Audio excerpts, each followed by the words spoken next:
Noodles எப்பயுமே போரிங்காக பண்ணுறீங்களா? இதோ இப்படி ட்ரை பண்ணி பாருங்கள். சின்னவங்கலேருந்து பெரியவங்க வரைக்கும் சூப்பராக இருக்குன்னு சொல்லுவாங்க. ஃபஸ்ட்டு பவுலில் பட்டாணியும் கேரட்டும் வேக வச்சு எடுத்துக்கோ. ஒரு 1/2 அன் ஹவர் கிட்ட வேக வச்சுக்கோ. நெக்ஸ்ட்டு ஒரு கப்பில் 2 எக்ஸும் சில்லி பவுடரும் உப்பு பெப்பர் எல்லாத்தையும் போட்டு பீட் பண்ணிக்கோங்க. அப்புறம் ஒரு தவாயில் 3 ஸ்பூன் ஆஃப் எண்ணெய், கடுகு, பச்சை மிளகா, கருவேப்பில்லை, கைப்பிடி அளவுக்கு வெங்காயம் எல்லாத்தையும் போட்டு ப்ரௌனிஷ் கலரில் வர வரைக்கும் நல்லா ஃப்ரை பண்ணிக்கோங்க. இதுதான் ரொம்ப முக்கியமான ஸ்டெப்பு. வெங்காயம் வேகலைன்னா பச்சை வாசனை வந்துடும். நெக்ஸ்ட்டு நம்ம பீட் பண்ணி வச்சுருந்த எக்கை அப்படியே போட்டு கொஞ்சம் நல்லா இந்த பக்கமும் இந்த பக்கம் திருப்பி போடுங்க. ஏன்னா அது நம்மளுக்கு ஸ்க்ராம்பிள்டாக வேணும். நம்மளுக்கு அது குலைக்க வேண்டாம். நம்ம கொஞ்சம் விட்டு ஸ்க்ராம்பிள்டாக பண்ணி இதிலே நம்ம பட்டாணியும் கேரட்டும் சேர்த்து 1 டம்ளர் தண்ணி ஊற்றி நல்லா பாயில் பண்ணி வச்சுக்கிறேன்.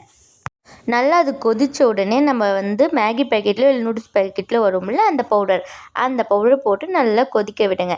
இந்த ஸ்டெப்பு தான் ரொம்ப முக்கியம். நல்லா கொதியணும். அந்த தண்ணி நல்லா பாயில் ஆகணும். நெக்ஸ்ட்டு நம்மக்கிட்ட இருக்கிற மேகியோ இல்லை நூடுல்ஸ் எதுவாக இருந்தாலும் போட்டு ஒரு 10 to 15 மினிட்ஸ் போட்டு க்ளோஸ் பண்ணி வச்சுடுங்க. லிட்டை போடாமல் க்ளோஸ் பண்ணி அப்படியே வச்சுருங்க. ஒரு சூப்பரான ரெசிபி. நிஜமாகவே நல்லாயிருக்கும். ஏன்னா அந்த வெஜிடபிள்ஸ் அந்த பட்டாணி எல்லாம் உடம்புக்கு போடுறது ரொம்ப நல்லது. நீங்கள் இதில் பீன்ஸ் போட்டாலும் போட்டுக்கலாம். எனக்கு அந்த பீன்ஸோட டேஸ்ட் எனக்கு பிடிக்காது. ஸோ நான் அது போட்டுக்கல. இவ்வளோதாங்க இன்றைக்கி நம்ம சூப்பரான ஒரு ரெசிபி எடுத்துகிட்டு வந்திருக்கோம். தேங்க்யூ ஃபார் வாட்சிங். பிடிச்சிருந்தா லைக் பண்ணுங்கள், ஷேர் பண்ணுங்கள், கமெண்ட் பண்ணுங்கள்.